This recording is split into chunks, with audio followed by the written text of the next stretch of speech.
Hello students, आज हम BSc part third के भौतिक शास्त्र के प्रथम प्रश्न पत्र के टॉपिक क्वांटम यांत्रिकी में संकारक का अध्ययन करेंगे। जो क्वांटम यांत्रिकी है इसमें संकारक का क्या रोल होता है, ये आज हम इसका अध्ययन करेंगे। तो सबसे पहले हम बात करें संकारक की परिभाषा। तो संकारक की परिभाषा, संकारक एक ऐसी गणितीय संक्रिया है जिसे किसी एक फलन पर किए जाने पर व्यापक रूप में एक दूसरा फलन प्राप्त होता है। यदि किसी फलन साई पर हमने ऑपरेटर ए कैप ये संकारक जो है इसकी हमने इसके साथ संक्रिया कराई तो हमें एक दूसरा फलन फाई प्राप्त होता है। तो संकारक को व्यक्त करने के लिए हम इसके ऊपर कैप लगाते हैं। ये जो हमने ऊपर तीर का निशान लगाया इसे हम कैप बोलते हैं। तो संकारक ए कैप को निम्न नियम से परिभाषित किया जाता है। तो ये जो हमने समीकरण लिखी है इस समीकरण के द्वारा इस संकारक को परिभाषित किया जाता है। ए कैप संकारक की संक्रिया हमने किसे कराई, किसी फलन साई से, और फलन साई से संक्रिया करने पर हमें एक अन्य फलन फाई जो है वो प्राप्त होता है। तो जो अन्य फलन हमें प्राप्त होता है ये व्यापक रूप में मतलब अधिकांशतः हमें कोई दूसरा फलन जो है वो प्राप्त होता है।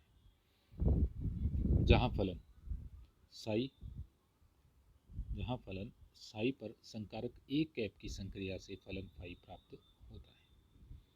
उदाहरण के लिए हमने मान लिया कि माना कोई फलन है हमारे पास psi equals to A E raise to power iota के x plus B E raise to power minus iota के एक्स, तथा संकारक हमारे पास है A cap del upon del X. इस संकारक डेल अपॉन डेल एक्स की हमने संक्रिया कराई साई एक्स से संक्रिया कराते हैं तो डेल अपॉन डेल एक्स, और ये हमने यहाँ फलन हो गया फलन A E raise to power iota के x plus B E raise to power minus iota के एक्स।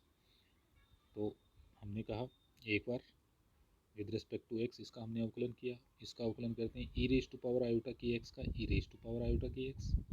ठीक है, एक्स का ये जो पावर है इसका जब हम करते हैं तो एक्स का मल्टीपल है आयोटा के, ये हमारे जो है अवकलन से पहले ये आ जाता है।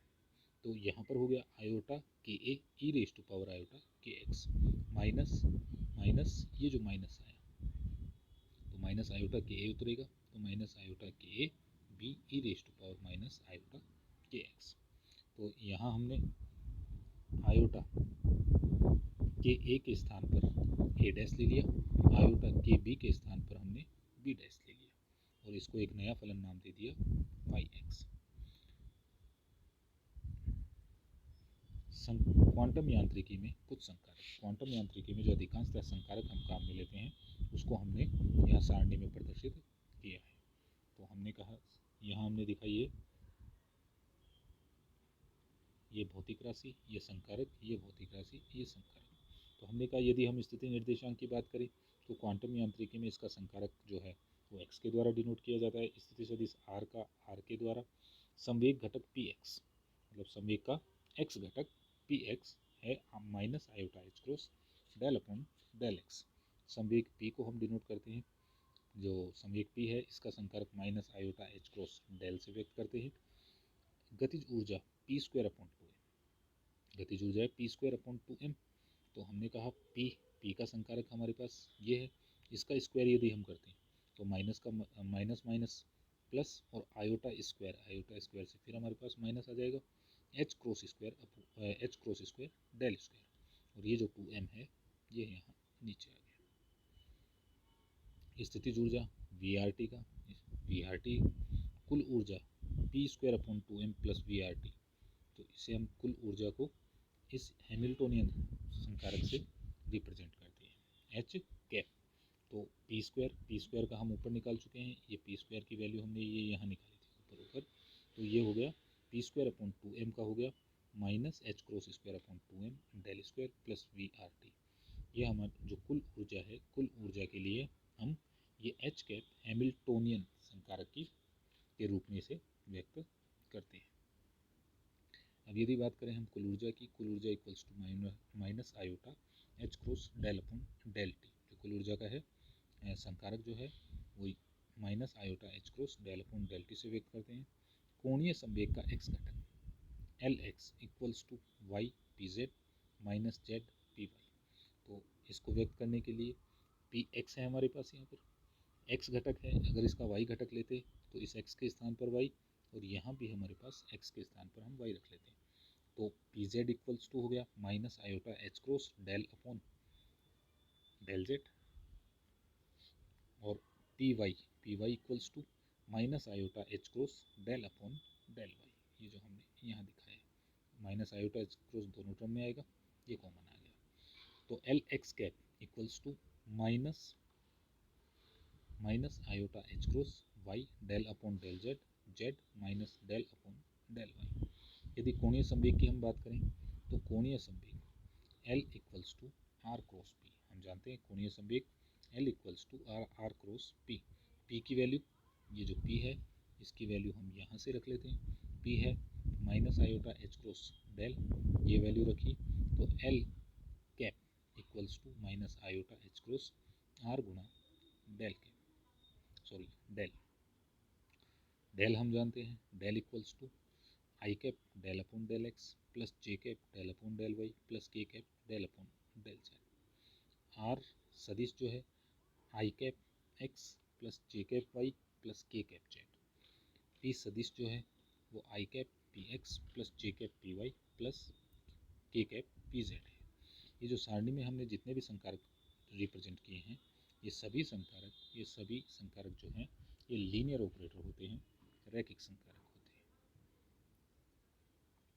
अब हम बात करते हैं रैखिक संकारक लीनियर ऑपरेटर की। तो हमने कहा एक रैखिक संकारक वह संकारक है जिसके लिए A cap psi one plus psi two equals to A cap psi one plus A cap psi two, तथा A cap A psi one equals to small A cap psi one. A जो है ये ए यहाँ नियतांक है, psi one तथा Sai to दो भिन्न फलन है तथा ए नियतांक है। तो हमने कहा अर्थात एक रैखिक संकारक में निम्न दो गुण होने आवश्यक है। तो निम्न दो गुण होने आवश्यक है। तो यदि हम पहले की बात करें तो पहला कहता है, पहले गुण के अनुसार दो फलनों के योग पर किसी संकारक से संक्रिया करने पर, तो हमने कहा Sai one plus psi to, दो फलन है साई वन तथा साई टू, इनके योग पर किसी संकारक ए कैप से संक्रिया करने पर वही परिणाम प्राप्त होता है कि प्रत्येक फलन पर उसी संकारक से अलग अलग संक्रिया कर प्राप्त फलनों के योग से आना चाहिए। तो हमने कहा दो फलनों के योग पर किसी संकारक की ए कैप की संक्रिया से वही परिणाम प्राप्त होता है जब उस संकारक को इन दो फलनों पर अलग अलग इनकी संक्रिया करवाई जाए तथा इनका हम योग करें। पहले हम अलग अलग फलन पर उस संकारक की संक्रिया करें तो उनसे प्राप्त फलनों का फिर उसके बाद हम क्या करें, योग करें। दोनों स्थिति में हमें परिणाम जो है वो समान प्राप्त होना चाहिए। अब दूसरा किसी फलन के नियतांक गुणक ए साई वन, तो किसी फलन के साथ यदि कोई नियतांक जो है वो गुणा में है, तो किसी फलन के नियतांक गुणक पर संकारक से संक्रिया करने पर वही परिणाम प्राप्त होता है कि वही परिणाम प्राप्त होता है जब हम फलन पर संकारक से संक्रिया कर प्राप्त मान को उसी नियतांक से गुणा करने पर प्राप्त होता है। तो हमने कहा एक बार यहाँ से समझ लेते हैं। हमने कहा यहाँ पर जो फलन साई वन है इसकी किसी संकारक ए के साथ फलन साई वन है इसको किसी ए नियतांक से हमने मल्टीप्लाई किया हुआ है, स्मॉल ए नियतांक से, और इसके ऊपर हमने क्या किया, एक संकारक ए कैप जो है वो ऑपरेट कर दिया। ठीक है, तो इनकी संक्रिया से वही परिणाम प्राप्त होना चाहिए कि पहले हम फलन पर संकारक ए कैप की संक्रिया करें और उसके बाद में हम उस नियतांक से इसे गुणा कर दें। ठीक है, तो ये दोनों परिणाम हमारे पास समान प्राप्त होने चाहिए। यदि ऐसा है तो ये जो फलन है साई वन और साई टू, ये फलन साई वन और साई टू, ये दोनों रैखिक संकारक कहलाते हैं। उपरोक्त दोनों प्रतिबंध मिलाकर रैखिक संकारक के लिए निम्न परिभाषा दी जा सकती है। तो निम्न परिभाषा, माना किसी संकारक ए कैप के लिए A cap psi 1 phi 1 equals to phi 1 तथा A cap psi 2 equals to phi 2, तब संकारक ए कैप एक रैखिक संकारक होगा यदि हमने कहा A cap C1 psi 1 plus C2 psi 2, C1 और C2 जो है ये यहाँ कांस्टेंट है, equals to C1 A cap psi 1 plus C2 A cap psi 2 equals to C2 phi 1 plus C2 phi 2। तो दोनों हमने मिला दिया। हमने कहा C1 फाई 1 तो एक फलन हो गया हमारे पास C1 फाई 1, और C2 फाई 2 भी हमने मान लिया एक फलन है। ये दोनों फलन जो है ये किसी नियतांक के साथ कोई नियतांक जो है इनके साथ मल्टीप्लाई में है। तो हमने कहा इसको हमने लिख लिया C1 जो दूसरी परिभाषा थी उससे, दूसरी परिभाषा के हिसाब से लिख लिया, इसको भी हमने दूसरी परिभाषा के हिसाब से लिख लिया। तो C1 phi 1 plus C2 phi 2 ये जो हमने माना था ये वैल्यू हमने यहाँ से लिख ली, जहाँ C1 और C2 स्थिरांक है। अब हम बात करते हैं रैखिक संकारकों की विशेषताएं। रैखिक संकारकों की विशेषताएं, प्रॉपर्टीज ऑफ लीनियर ऑपरेटर्स। सबसे पहले हम बात करते हैं योज्य योगात्मक संकारक, एडिटिव ऑपरेटर्स। तो हमने कहा यदि ए कैप तथा बी कैप, ए कैप कोई एक संकारक हो गया, बी कैप कोई दूसरा संकारक हो गया, दो रैखिक संकारक हैं, तब इनका योग A cap plus B cap भी एक नया रैखिक संकारक होता है। तब इनका योग A cap plus B cap भी एक नया रैखिक संकारक होता है, अर्थात A cap plus B cap psi equals to A cap psi plus B cap psi. ठीक है, इसी प्रकार ए माइनस बी भी नया रैखिक संकारक होता है। अब दो रैखिक संकारकों का योग क्रम विनिमय नियम का पालन करता है। क्रम विनिमय नियम मतलब एक के स्थान पर दूसरा ऑपरेटर रख दें और दूसरे के स्थान पर पहला ऑपरेटर रख दें तो भी यदि हमें वही परिणाम प्राप्त होता है यदि दोनों ऑपरेटर्स का हम क्रम बदल दें। क्रम बदलने पर भी हमें अगर समान परिणाम प्राप्त होता है तो ये ऑपरेटर जो हैं ये क्रम विनिमय नियम का पालन करते हैं। तो हमने कहा A cap plus B cap psi equals to B cap plus A cap psi. तो यहाँ देखिए ए कैप के स्थान पर हमने बी कैप रख लिया और बी कैप के स्थान पर हमने ए कैप रख लिया। तो दोनों यदि इक्वल आ रहे हैं तो ये जो रैखिक संकारकों का योग है यह क्रम विनिमय नियम का पालन करेगा। तो इसको हमने प्रूव करने के लिए, इसे सिद्ध करने के लिए कि भाई ये जो रैखिक संकारकों का योग है ये क्रम विनिमय नियम का पालन करता है या नहीं, इसके लिए हमने मान लिया कि A cap psi equals to phi 1 तथा B cap psi equals to phi 2। तो हमने कहा A cap plus B cap psi equals to A cap psi plus B cap psi. तो ए कैप साई जो है equals to phi 1, B cap psi equals to phi 2, तो phi 2 plus phi 1 equals to B cap psi और A cap psi. तो यहाँ से आए तो हमने कहा ए कैप साई की जगह हमने फाई 1 रख लिया, बी कैप साई की जगह हमने यहाँ से फाई 2 रख लिया और इन दोनों का हमने क्रम बदल लिया। दो फलन हैं, दोनों गुणा में हैं, सॉरी दोनों प्लस में हैं, जोड़ हो रहा है दोनों का, तो इनका क्रम हम बदल सकते हैं। तो फाई 2 को हमने पहले लिख लिया प्लस फाई 1 लिख लिया, फाई 2 की वैल्यू हम ये यहाँ से लिख लाए, फाई 1 की वैल्यू हमने यहाँ से लिख ली। तो ये हो गया B cap psi plus A cap Sai, Sai हमने दोनों में कॉमन ले लिया तो ये हो गया B cap plus A cap equals to psi. तो इसका मतलब A cap plus B cap equals to B cap plus A cap. तो दोनों जो हैं यदि इनका क्रम बदल दिया जाए तो दोनों समान प्राप्त होते हैं, इसलिए हम कह सकते हैं कि दो रैखिक संकारकों का योग क्रम विनिमय नियम का पालन करता है।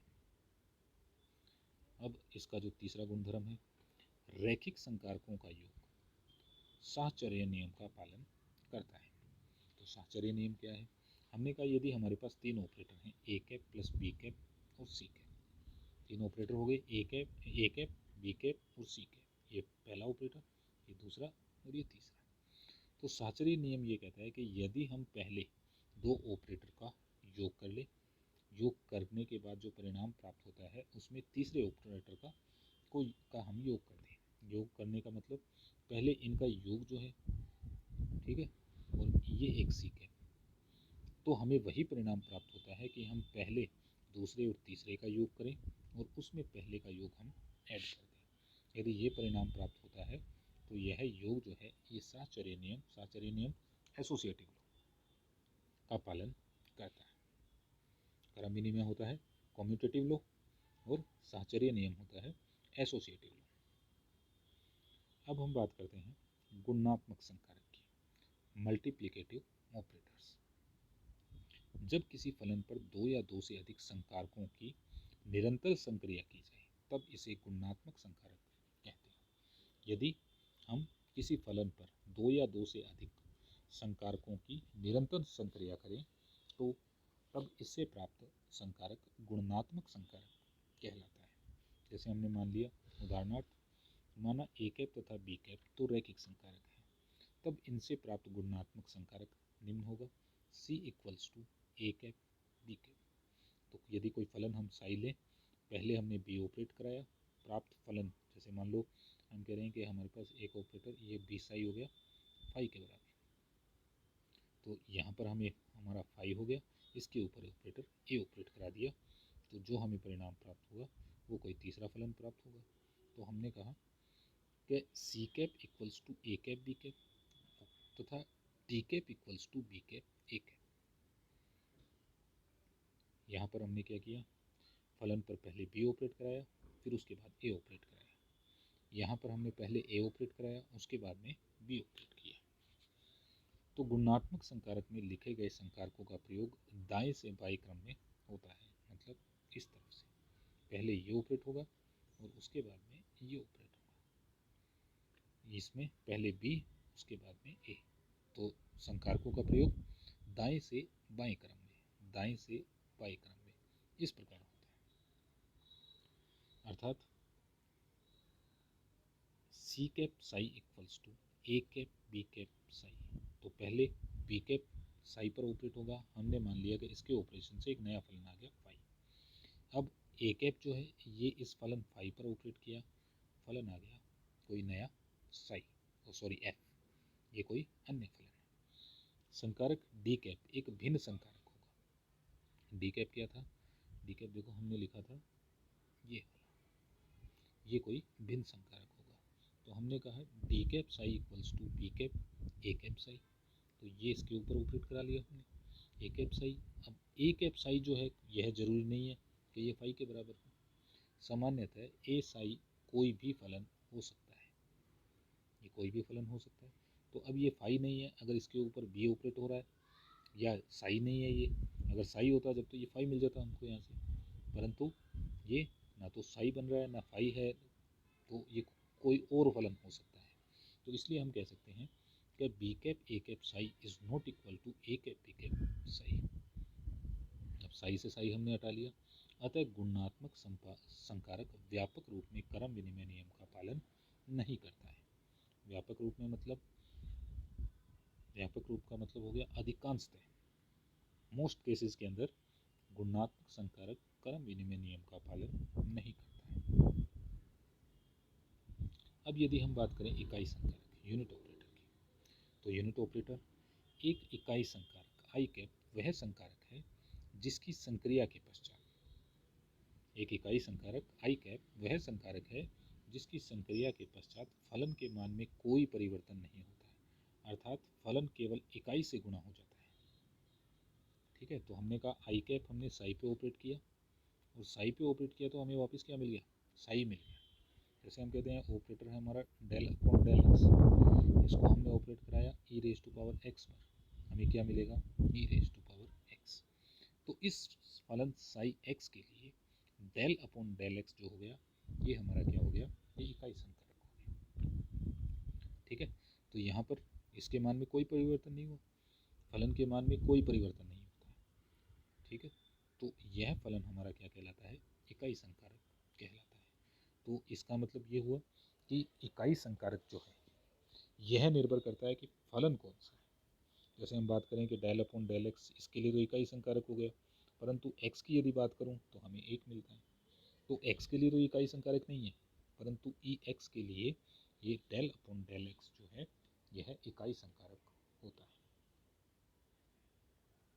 इस कारण किसी रैखिक संकारक ए कैप के लिए I cap A cap I cap equals to A cap. यदि एक ऑपरेटर हमने इकाई संकारक लिया, कोई एक दूसरा ऑपरेटर ए कैप ले लिया, इन दोनों का यदि हम मल्टीप्लाई करते हैं तो हमें ये ए कैप ही प्राप्त होता है।